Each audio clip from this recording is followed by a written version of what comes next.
Welcome to Lifestyle Solopreneur, the community for entrepreneurs who put lifestyle first. Join your host Flavia Barris as she interviews successful lifestyle solopreneurs and shares ideas to help you find the perfect balance between lifestyle, business, and self. Flavia is an attorney, marketing expert, and founder of several online academies. She's been featured in major media including BBC World News, The Wall Street Journal, The New York Post, ESPN Television, and more. Join us for this episode of Lifestyle Solopreneur. Hey, Lifestyle Solopreneurs. Today we are so excited to talk to Elizabeth Benton of the Primal Potential podcast. She is amazing, and I absolutely adore the bio that she sent me because it's a real kind of pulls at the heartstrings storytelling type biography. So much so that instead of doing the usual and reading through the entire bio for a guest, I really want Elizabeth to introduce herself to you.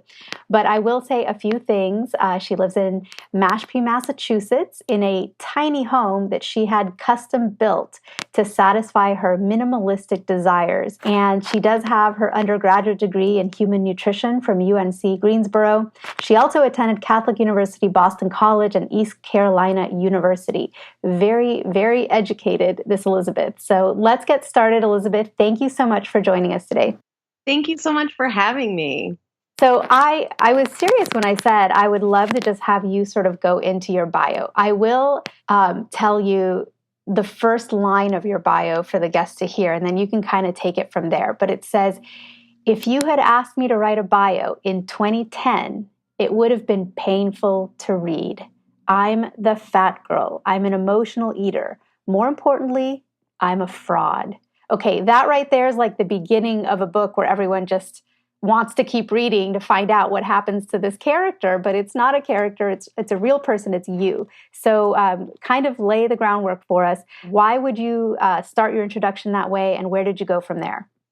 Yeah, it's so funny because it is me, and yet I'm not somebody that reads my own bio often. And as you read it, like it brought tears to my eyes. That's how real and dark my world was for almost my entire life. So yeah, I was born heavy. I was a heavy baby. I was a fat kid. I was an obese teenager, but not in a traditional way of I'm overweight and I'm unhappy with it. I was obsessed from a very young age with How young weight. would you say it's your whole life as long as you can remember? Oh, even yeah, as like easily. a 8-year-old? Oh, before then, for sure. When I was 8 years old, I was enrolled in Weight Watchers. So it was long before that. I was the token fat kid in a thin family. It was not okay before I knew what okay meant for me to be overweight. So I was acutely and painfully aware of my weight problem before I could read. And I really think that's part of my destiny, because in my obsession, in the early part of my life, or really, I guess the majority of my life, because I'm only 34 right now, but through my mid-20s, that obsession with weight actually made me bigger, because I was either on some crazy crash diet or I was binging and overeating, but I was studying nutrition all the way. Like I studied nutrition in college. I walked away from a scholarship in Latin and Greek to study nutrition. I worked in the nutrition industry, and I was obsessed with finding the answers for myself. And when I couldn't find them in the traditional world of science and medicine and nutrition, I really decided to unlearn everything I had learned. And that shaped my whole life. It's who I am. It's what I do. But it started with an immeasurable amount of pain. I'm so sorry to hear that, but it seems like it was a blessing in disguise, because it was a catalyst, to where you are now. Yeah, I wouldn't change a thing.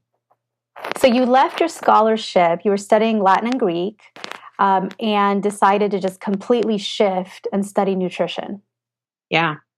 I wanted answers. I wanted to solve my own problem. And I remember being a little kid, like 7, 8 years old, and crying about my weight and swearing to my mom that I was going to solve it for myself and then I was going to help everybody else who was hurting and confused and frustrated like I was. So what was the turning point for you after you went on that journey? I think it had to do with money, of all things. So I was in my mid-20s, maybe towards my late 20s, and I decided right after I got married, I'm divorced now, but right after I got married, I decided we were going to get out of debt.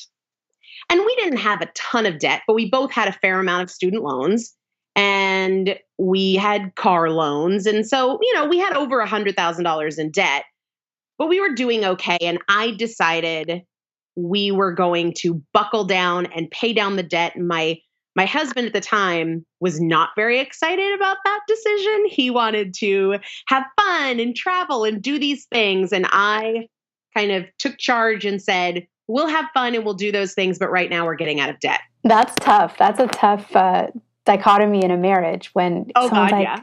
let's go on that vacation, and the other spouse says, actually, no, let's pay down credit card debt. Exactly. But we did it. And in about a year and a half, we paid off about $130,000 in debt. And it was hard work and it was daily sacrifice. And I remember driving home from work one day, thinking to myself, I have been for 20 some odd years telling myself that I'm not motivated and I'm not disciplined and that's why I can't lose weight. But I have for over a year demonstrated daily intense financial discipline. So it's not true that I'm not disciplined, but what's the difference? Why can I apply it towards finances, but not food? Like, I need to stop telling myself I'm not disciplined because clearly I am. And I need to figure out what is the difference between the finances and the food. And that really shifted my whole paradigm on health and mindset and what it takes to create change and how I was in my own way.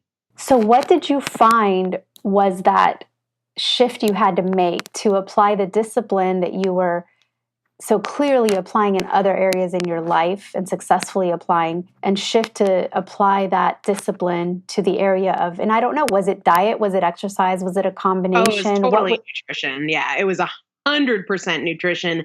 But more than that, because I really believe what drives our choices is our thoughts. Even if we think we act automatically and instinctively, it's our thoughts that precede our choices. We have a particular framework, we have a particular perspective, and that is what leads to the choices we make and the actions we take. And what I realized was when it came to debt and also to my job, to my career, I believed this is happening. I am doing this. I am getting it done.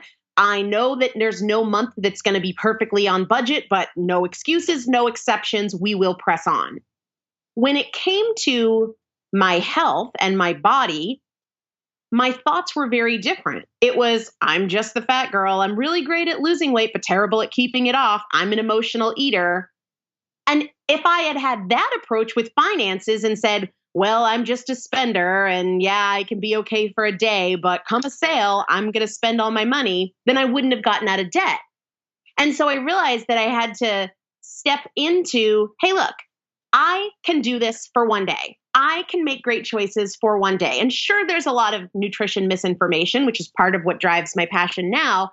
But more than that, I had to let go of this not only story that I was telling myself, but this instruction I was giving myself that I'm inconsistent, I'm not motivated, I can't keep weight off. I had to divorce that story to create a different set of actions and behaviors and habits. So how did you shift this journey and convert it into a business for yourself? And what does that business look like now? So at the time when this shift happened, I was working in the dietary supplement industry, and part of my job was product education. So I would work with the science team and develop these products, and then I would teach our field about the products. And I had lost over 100 pounds while I'm educating about these supplements, and the field started to ask questions like, oh my gosh, which products are responsible for your weight loss? And the truth of the matter was, none of them. And that's a tough thing to say to the people that you're working with. They're like, oh, we thought we were selling the magic bullet. Oh, well. Right. And so I didn't want to cause tension in the company and create this whole hullabaloo. So I left my job. It was clearly kind of my weight loss was drawing attention from the field, of course, right? Because up until that point, I had been very obese, well over 350 pounds. And I didn't want to be in the position or put my employers in the position of like trying to create a story that wasn't entirely true. So I left my job and I wanted to help other people. But for the first 6 months, I had a non-compete. So I decided to take a very, very strict interpretation of it because my ex-husband still worked for that company. So I didn't even want to come anywhere near crossing the line of my non-compete. I wasn't going to do dietary supplements, but still I decided to be really conservative and not make any money for 6 months. Like no cash would come from my own deal for 6 months. I started a blog at first, and about a month into that, I realized I don't even read blogs. I don't want to read. I want to be able to listen to something while I'm washing the dishes or working out or going for a walk. And I had never listened to a podcast in my whole entire life. But I thought, I actually prefer speaking than writing. And it's a whole lot more convenient for me to listen to things than to stop what I'm doing and have to give my full attention to reading. So I Googled how to start a podcast. And that's really where it began. The podcast took off and did really well, really quickly. I loved the format. People felt connected to me and my story. And so at first, I didn't want to do anything mass appeal. I wanted to start really small. And so in my first year, I think I worked with like 12 clients one-on-one for a year. And that was it. And it really helped me learn to communicate, learn to understand people's struggles and where they were at and how they were different from mine and what strategies really resonate with people and where there's misinformation. So that's kind of how that transition happened. I'm a podcaster too, and, we're all about lifestyle and balance. And I can say a podcast business is so flexible because as the podcast host, you can sort of structure how you want to do things and even how many episodes you want to put out, what your recording schedule is going to be, what kind of guests you're going to talk to, whether you're going to do interviews live in person or over Skype. So there's a lot of flexibility there. I mean, was that part of the appeal of continuing to do what you were doing with a podcast, is just how much flexibility you have? For me, it was entirely that I enjoyed communicating that way. And it was less about flexibility because I could have had the same flexibility blogging or doing e-courses or anything like that. I could have the same kind of flexibility.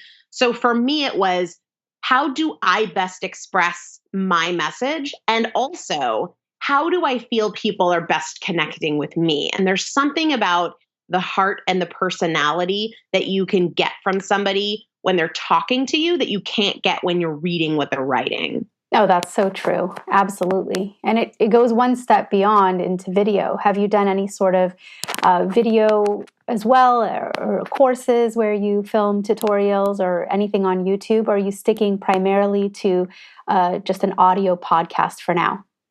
It depends. So I do a little bit of both, but I do it in different forums. So with my clients, I do more video and we do some in person. I try to do one live event a year. But with the masses, it's primarily just audio.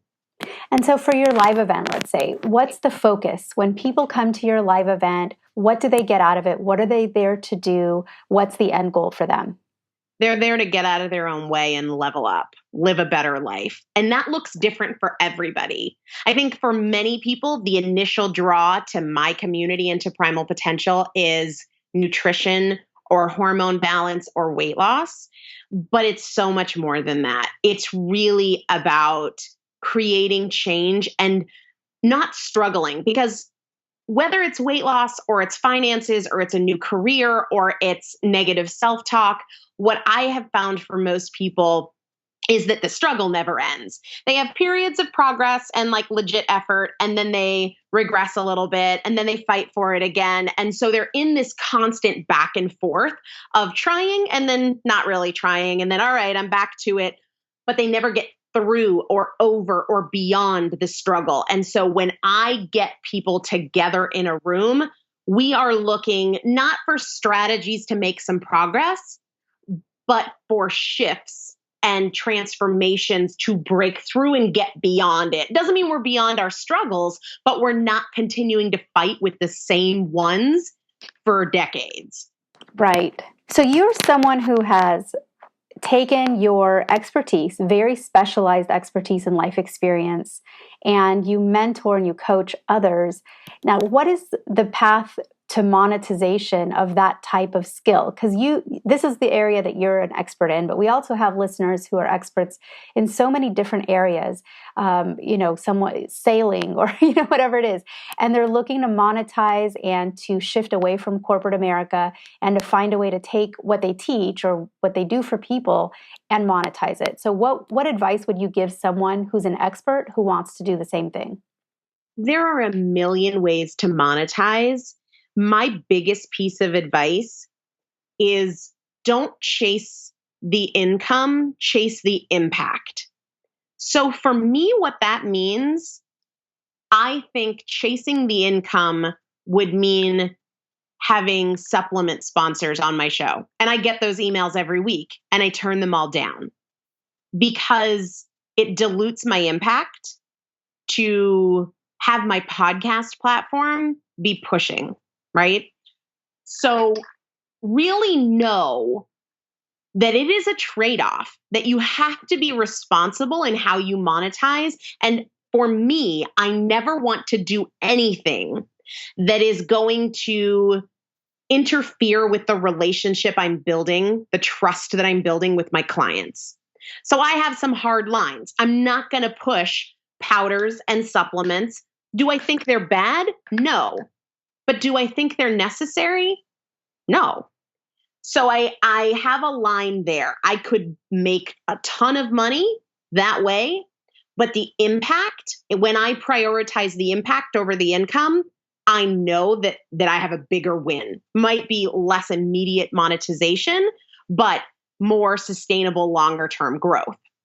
So the path to monetization for me was at first just working one-on-one with clients. Then I realized, okay, this isn't scalable and I can have a greater impact. So I started doing 12-week groups. But even with that, I still prioritize impact over income and I cap my enrollment every quarter. So I have been launching 4 times a week these group coaching programs. I actually just recently decided I'm going to do 3 times a year this year, just from some other priorities that I'm trying to put above monetization at this point in time. But the reason I cap enrollment is because I know I can have a greater impact when I have more time to give to the individuals, as opposed to, I could have twice as many people as I have now and just push out a predefined program and make more money. I know not everybody has that approach to things, but for me, I know that's part of what makes me different. My clients know that I'm not in it to make money off of them. I am actually turning down money so that I can invest more in them. And so that forces you to be very efficient with your time so that you can spend as much as you want to spend to feel an integrity with the service you're providing. So what are some time saving or efficiency tips or apps or software that you use so that you can prioritize your time to spend the most time serving and less time sort of on the back end or admin? So these are going to seem remarkably low tech, but that's just the way I operate. No, don't worry about that. I've had someone say a journal and a pencil with an eraser on it. So. Absolutely.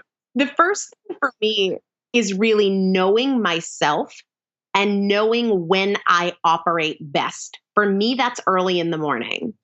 So my number one productivity tip, which is probably my number one, my number two, my number three, my number four, is get up early and get to work.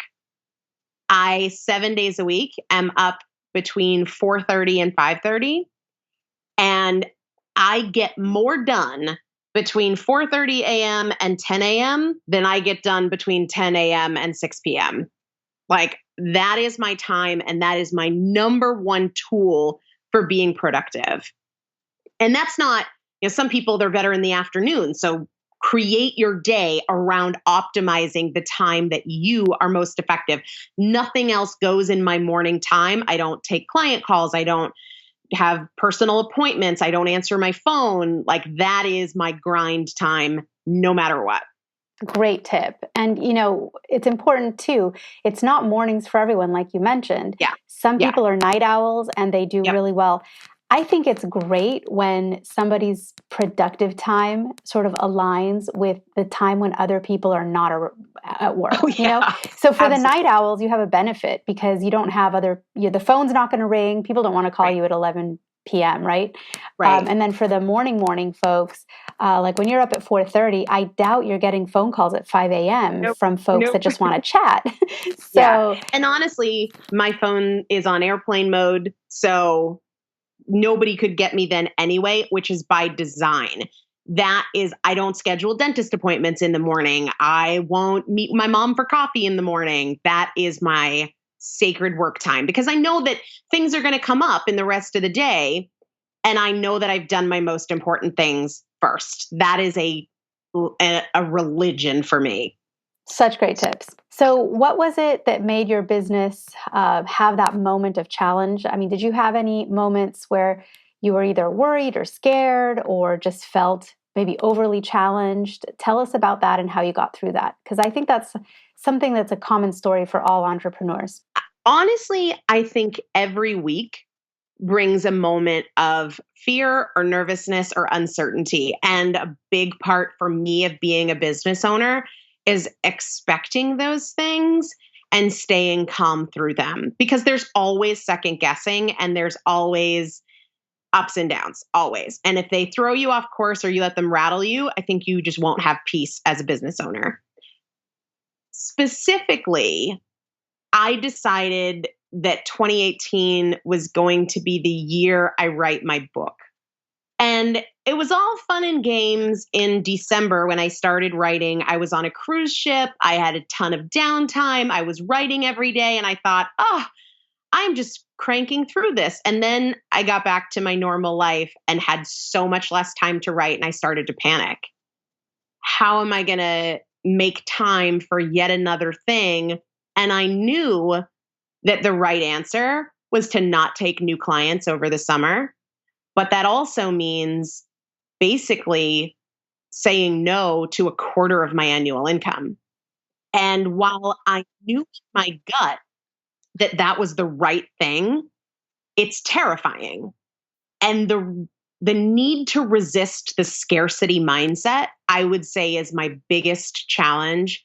And that specifically was a moment of that. I could either choose the mindset of fear, like that could just chop a leg off my annual income, but I have to go with what is right for the business and the brand and my message and my impact long term instead of what is right in the short term for my bottom line. And so I just had to go back to my core tenet, which is impact over income. And when I see it in a binary way, which is always available as a perspective, although we tend to clutter it up with what about this and what about this? And maybe I can just work longer hours or I can take half as many clients. When I go back to my core tenet, which is impact over income, it made it a very clear yes. But when I made that announcement on the podcast, I felt sick to my stomach. That is, it's tough. These are the tough decisions that we make, especially as solopreneurs, when it's you and your time, and you have to decide how you're going to divide that pie chart. Yeah. And what you'll focus on. And it's still scary because it hasn't happened yet. And I'm like, well, maybe I can still do it. Or maybe no, it's just no. I cannot allow myself to relitigate a decision once I've already made it because that is a huge time waster as a business owner. That's a great little tidbit right there. Just a tip that everyone should remember, that if you agonize the first time around and spent time on that, don't agonize again. You're just, I mean, you did that. Yeah, case closed, man. It's not like you'll agonize better this time around. Exactly. It wastes energy and it erodes your trust in yourself. And while I don't have to be comfortable with the decision, I made the decision. It's not still open for negotiation. It's done. So true. So tell us about your big project right now. You're writing your book, and do you have a title yet that's public or not yet? Just a working title?